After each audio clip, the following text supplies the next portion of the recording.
Tenemos un comentario de Laura, la mamá de una bebé de 8 meses, que dice así: gracias chicos por el episodio de la uña encarnada. No entendía por qué no debía cortar las uñas curvas a mi hija, pero desde que os he escuchado ahora entiendo que lo adecuado es cortarlas rectas para evitar que se encarnen.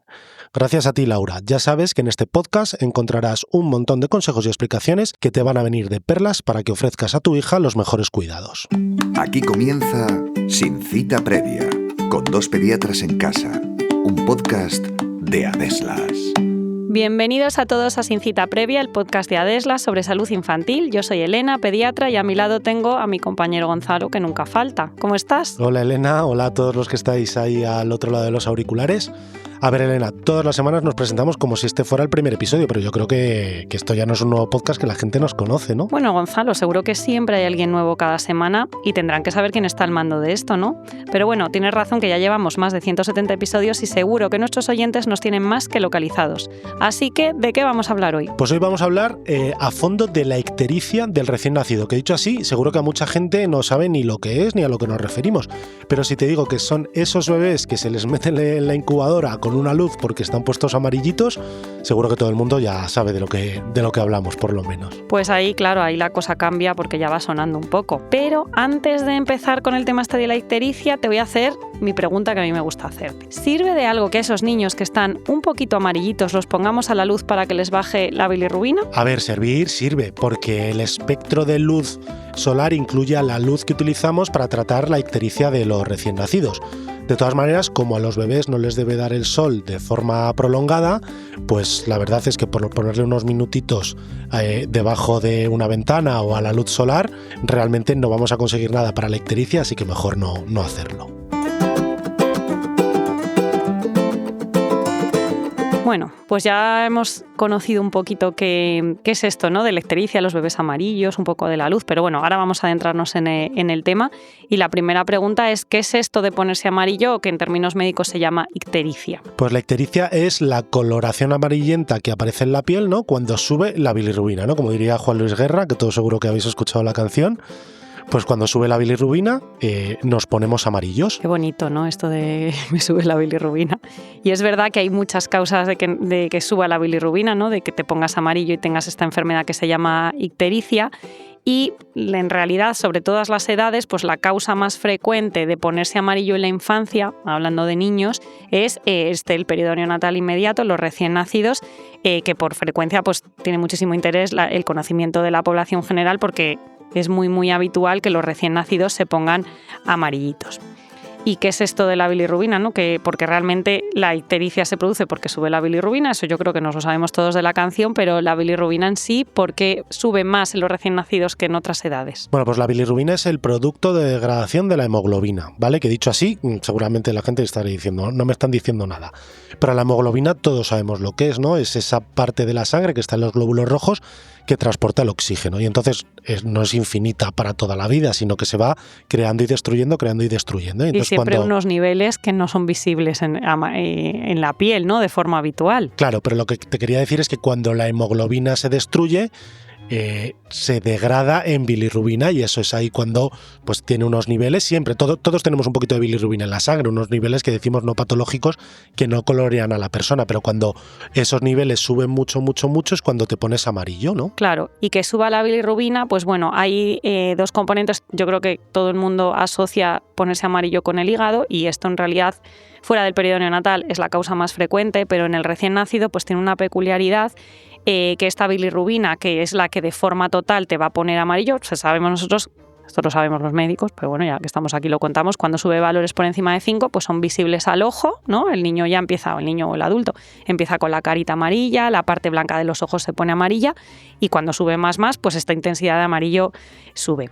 Esto es lo que se conoce por bilirrubina total. Pero luego nosotros, cuando hacemos una analítica, pues vemos que esta bilirrubina se fracciona en dos partes. La directa, que es como la que se descompone en el hígado en este proceso de degradación, y la indirecta, que es este primer producto de degradación, de destrucción de la hemoglobina, que es el proceso por el que los recién nacidos les sube la bilirrubina. Así que cuando miramos una analítica, lo que vemos es que tiene la bilirrubina total elevada, pero sobre todo esta parte indirecta, que no es por afectación del hígado, sino por exceso de destrucción de hemoglobina. Sí, yo les digo muchas veces a los papás que el hígado es como la fábrica que va a procesar la hemoglobina, ¿no? Y entonces esa bilirrubina indirecta es la que está llegando a la fábrica, que es el hígado, y la indirecta es la que sale del hígado, ¿no? Para localizarnos, porque sí que es verdad que dependiendo de la enfermedad que provoque esa ictericia, vamos a tener elevada, obviamente, la bilirrubina total y sobre todo dos grupos muy diferenciados, ¿no? Las que elevan la bilirrubina indirecta y no tanto la directa, y al revés, los que elevan la bilirrubina directa y no la indirecta. ¿Algún ejemplo? Pues mira, de la bilirrubina directa, cuando ya la ha procesado el hígado, la más típica y la que quizás tememos más los pediatras, es la atresia de vías biliares, ¿vale? O sea, es decir, esa bilirrubina luego no se puede excretar al intestino, que es donde va el producto de degradación final de la bilirrubina. Esto es una patología grave que muchas veces incluso puede requerir un trasplante de hígado o una cirugía. Y luego están las de la bilirrubina indirecta, que son mucho más frecuentes y normalmente muchísimo menos graves, ¿no? Claro, estos, pues el grupo más grande son todos los recién nacidos, sobre todo en los primeros días de vida, aunque ahora después os contaremos un poquito más adelante que en algunos niños se puede prolongar durante los primeros meses de vida, y luego pues otros procesos que aumenten la destrucción de la hemoglobina, por ejemplo, pues un proceso de una hemólisis, ¿no? Que tengas algo que haga, o un gran hematoma, ¿no? Tienes mucha sangre que hay que destruir. Bueno, pues todo eso podría hacer que subiera la bilirrubina, pero sobre todo a expensas de la fracción indirecta, que no suele ser por enfermedad hepática, ¿vale? Entonces, bueno, aquí tiene muchísimo interés esta parte de la hiperbilirrubinemia indirecta, esto de los recién nacidos, porque como es una cosa de inmadurez, pues es muchísimo más habitual encima en los recién nacidos prematuros, ¿no? Los prematuros, bueno, se habla de prematuridad desde las 24-25 semanas de edad gestacional, pero bueno, lo más habitual son estos prematuros tardíos entre la 34 y la 36, y esos no es nada raro que se pongan amarillitos, así que es más frecuente cuanto más inmaduro es el niño, o sea, más prematuro es, y luego también depende un poquito de la alimentación, ¿no? Como es más habitual en los primeros días de vida, pues es un poquito más frecuente en los niños alimentados con lactancia materna, porque como la bilirrubina parte de todo el proceso, ya hemos dicho que lo hace el hígado, necesita de una buena circulación intestinal del alimento para que también se vaya eliminando. Entonces los niños con lactancia materna, como tardan un pelincito más en establecer esta alimentación, pues es un poquito más habitual en estos niños que hacen lactancia materna, también en aquellos niños que comen peor y pierden más peso al nacimiento, y como ya hemos dicho, pues los prematuros, en parte por la inmadurez y en parte porque también suelen comer peor, ¿no? Y de hecho, lo de la lactancia materna es que es muy frecuente, ¿no? Porque además son niños que tienen un poquito más de ictericia y aparte más prolongada, ¿no? Esas ictericias que a veces se prolongan al mes y medio de vida, que las otras que has dicho por hemólisis, que luego veremos lo que es, ¿no? Lo de la incompatibilidad de grupo, que seguro que le suena más a las mamás que nos están escuchando, o un niño que tiene un cefalomatoma, ¿no? Que tiene, pues ha sido un parto traumático,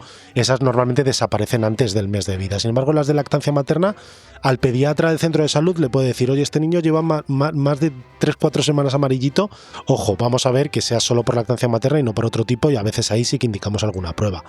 Lo que sí que está claro es que la ictericia es frecuentísima. O sea, al final el 80% de los recién nacidos, o sea, 8 de cada 10, 4 de cada 5 se ponen amarillos. Ojo, que no quiere decir que a todos esos niños los tengamos que ingresar para ponerles la luz de la incubadora. Claro, y o sea que fíjate, que es muy habitual dar un recién nacido de alta de la maternidad que esté con cierto grado de amarillez, ¿no? Porque esto, ¿cómo lo vemos los pediatras o lo ven los padres? Claro, porque al final esto es cómo detectamos la ictericia y es una inspección visual, ¿no? Es como, pues el niño está amarillo, precisamente lo que estás diciendo.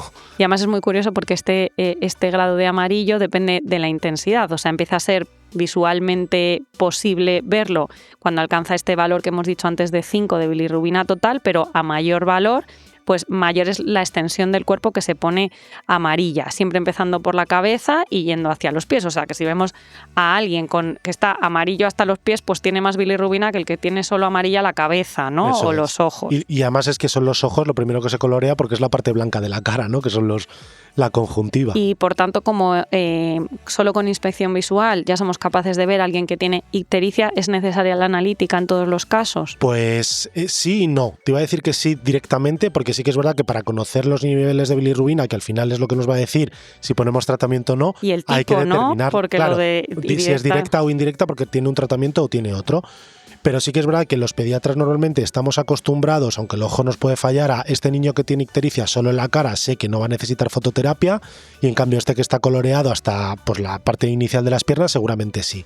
Pero hay una prueba que es el Bilircheck, que es con una pistolita como parecida... Bilirrubina transcutánea. Sí, bueno, bilirrubina transcutánea, que es con una pistolita igual parecida a la de al termómetro, que podemos estimar qué niveles de bilirrubina tiene un niño sin tener que pincharle una analítica.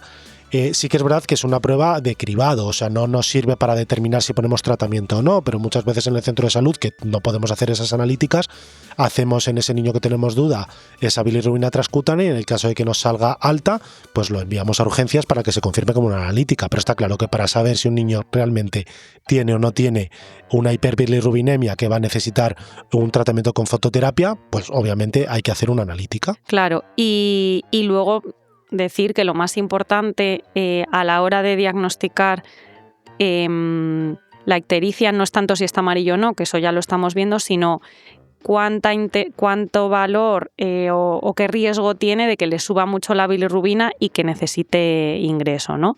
Entonces, en ese caso, pues si lo vemos que está suficientemente amarillo, ha perdido peso, es un niño prematuro que sabemos que tiene más riesgo y además le hacemos esta bilirrubina transcutánea y nos da valores elevados, pues en ese caso habría que comprobarlo, porque lo que más nos va a importar es que no suba mucho para evitar las secuelas que esto puede producir. Claro, que no lo hemos dicho, yo creo que todo el mundo sabe que si un niño está muy amarillo, va a haber que ponerle la luz, pero ¿por qué? O sea, ¿cuál es el por qué? Pues porque la bilirrubina, cuando está muy alta, por encima de unos valores, puede atravesar de la sangre al cerebro y depositarse en el cerebro y provocar una enfermedad que se llama kernicterus, que es muy rara en la actualidad en países desarrollados, que da secuelas a largo plazo, ¿no? Que puede dar pues, una especie de encefalopatía e incluso alteraciones del movimiento. Que los papás se queden tranquilos que han tenido niños amarillos que han ingresado, porque actualmente los niveles con los que se indica la fototerapia están muy alejados de que eso ocurra, y es realmente para lo que lo indicamos y para lo que se hace prevención. Ahora vamos con el pediconsejo. Si tu hijo empieza a tener una coloración amarillenta anaranjada, sobre todo en las palmas y en las plantas, es muy probable que tenga una impregnación carotenoide por un alto consumo de zanahoria o calabaza en la alimentación.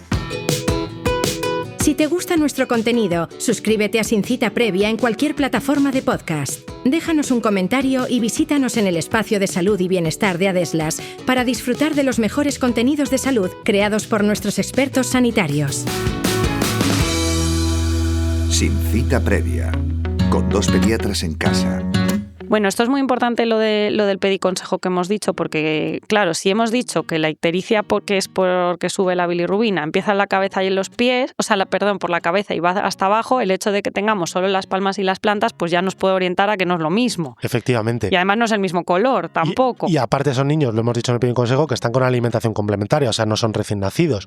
Pero es muy típico lo que dices, vengo porque creo que está muy amarillo y tal, y tú le miras la cara, los ojos son normales, pero tiene las palmas y las plantas amarillo anaranjado, más que amarillo de ictericia. Y eso suele ser pues porque son papás que a lo mejor están poniendo mucha zanahoria o calabaza en la alimentación. Que está bien y que no tiene ninguna secuela tener las palmas y las plantas naranjas. Bueno, pero para que no sea un poco raro, a lo mejor hay que disminuir en el puré o en la cantidad que se les da, pero bueno, tampoco pasaría nada. Bueno, y volviendo un poco a nuestro tema de la ictericia y del tratamiento, es verdad que estado de la fototerapia, ¿no? De ponerlos debajo de la luz, que ahora vamos a contar un poco el sentido que tiene hacer esto, solo va a valer en los casos de la hiperbilirrubinemia de causa indirecta. Por tanto, es un tratamiento de los recién nacidos. Indirecta, y te diría además del periodo, bueno, lo acabas de decir, del periodo neonatal, porque por ejemplo, una hiperbilirrubinemia indirecta en un niño no recién nacido puede ser por una hepatitis, ¿vale? Pero ahí no te van a poner una lámpara con 10 años de vida. O sea, esto se utiliza prácticamente de forma exclusiva en los recién nacidos, efectivamente. Claro, y nosotros además para decidir qué valores están en más riesgo de lesión neurológica, como bien nos has contado con el kernicterus, pues nos guiamos a través de unas tablas en las que vemos que nos guiamos por la edad que tiene, el peso al nacimiento, la prematuridad y los días de vida que tiene, porque sabemos que esto en los 5 primeros días de vida va subiendo, pero luego llega a un nivel más estable en el cual, aunque los valores sean altos, ya sabemos que no van a subir más, ¿no? Entonces, bueno, aplicamos una vez que ya tenemos nuestro bebé con ictericia, que lo hemos detectado, le hemos hecho una analítica y sabemos que es una hiperbilirrubinemia indirecta propia del periodo neonatal, pues nos guiamos por estas tablitas y claro, es lógico, cuanto más prematuro, más bajo peso y menos días, pues los valores son más bajos y a medida que cumple días, pues este dintel es más alto y siempre está muy, muy alejado del valor por el que se podría producir lesión neurológica. ¿Para qué? Para tratar de prevenir este depósito en el cerebro. Aparte de bilirrubina. La enfermedad neurológica del Kernicterus no va a aparecer porque haya 3 horas en las que está por encima de ese nivel, sino que es una cosa más prolongada en el tiempo, que obviamente eso se va a tratar. Y esto es muy interesante lo que dices de los niveles, porque claro, los niveles de bilirrubina indirecta con los que se pone fototerapia no es lo mismo a las 24 o 48 horas de vida, que lo digo un poco de memoria, en un niño término peso normal están en torno a 12, si no recuerdo mal, pero ese mismo niño a los 7 días de vida creo que están en torno a 21, ¿vale? O sea, quiero decir que no, si te pilla con una edad, no es los mismos niveles que con otra. Pero bueno, todos saben que cuando le hemos diagnosticado, al final lo que vamos a hacer es meter a ese niño dentro de una incubadora, porque le vamos a quitar la ropa y lo vamos a poner debajo de una luz. Y esto es porque la bilirrubina en la piel, a través de la luz, se destruye y con eso conseguimos... todos los procesos de degradación. Eso, aparte del hígado, lo conseguimos con lo que ocurre en la piel. Pero claro, tiene que ser con una luz especial, porque no es todo el espectro de la luz lo que destruye la bilirrubina, sino que es en el ancho de banda entre 430 y 490 nanómetros, ¿vale? Que se consigue con unos fluorescentes azules especiales o con una luz LED determinada, especialmente diseñada para ello. A ver, la luz del sol también tiene ese espectro de la parte de luz, tiene todo el espectro. Pero claro, al final lo que se diseña es una lámpara solo con ese espectro de luz para que no haya los efectos secundarios de tener a un niño expuesto debajo de la luz todo el tiempo. Lo que sí que es importante es en toda la superficie corporal, ¿vale? Por eso están desnudos, incluso muchas veces sin el pañal y el máximo tiempo posible. Si el niño está alimentado con fórmula, con biberón, pues muchas veces se le da de comer incluso dentro de la incubadora. Sí, porque además parte del tratamiento, ya hemos dicho que es asegurar un buen tránsito gastrointestinal, de manera que tener una buena alimentación y una buena hidratación también va a colaborar a mejorar a disminuir los niveles de bilirrubina. Por tanto, hay que asegurar una buena hidratación y ponerlos ahí a tomar la luz LED esta de los 430-490 nanómetros y con protección ocular, que es por eso están ahí como con unas gafitas, ¿no? Para evitar pues que esta luz afecte a la zona de los ojos, así están ahí como moreneándose, ¿no? Tomando el sol. Siempre decimos que están como en el spa, porque sí que es verdad que cuando ves una unidad neonatal ves hay ingresos por otras causas, pero siempre hay uno o dos que están como debajo como dándose rayos, ¿no? Como las cabinas de ultravioleta. Pues esos son. Es verdad que estas mamás siempre, claro, son en el fondo, la mayoría son niños sanos, ¿no? En el sentido de que no... Bueno, hay algún prematuro, pero es un prematuro que no necesita soporte respiratorio, no tienen una enfermedad grave, o sea, el niño está bien, y entonces son mamás como que les afecta mucho porque tú los has visto en la maternidad, se han puesto amarillos, les has hecho una analítica y es como, pues no os podéis ir de alta, hay que ingresarle para fototerapia, pero normalmente se van haciendo controles después de instalar la fototerapia y cuando se ve que la bilirrubina ha bajado por debajo de unos niveles que ya son de seguridad, se apaga la lámpara, se le vuelve a hacer un control a las 12 o 24 horas y si no hay un rebote, pues el niño se va de alta. Claro, y luego, bueno, puede ser que a veces hemos apagado la lámpara y como persistía un poco la situación en la que se sigue produciendo la hiperbilirrubinemia, pues porque es un niño de pocos días, o porque es un prematuro, que estos tardan un poquito más, o porque al final necesita un poco establecer mejor la alimentación, pues ya está, vuelve a subir, se vuelve a poner la lámpara y vuelta al proceso.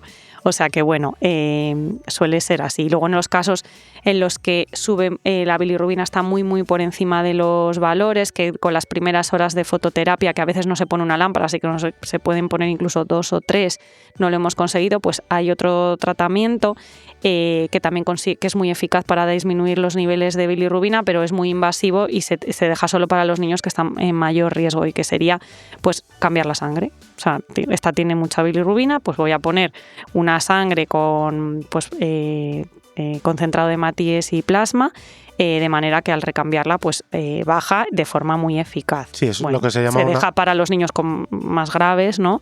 Pero bueno, exsanguinotransfusión. Eso es. Claro, cuando dices más graves no quiere decir que el niño tenga síntomas, porque vamos a hacerlo antes de que los desarrolle. Más graves en su valor de ictericia. Eso es, ¿vale?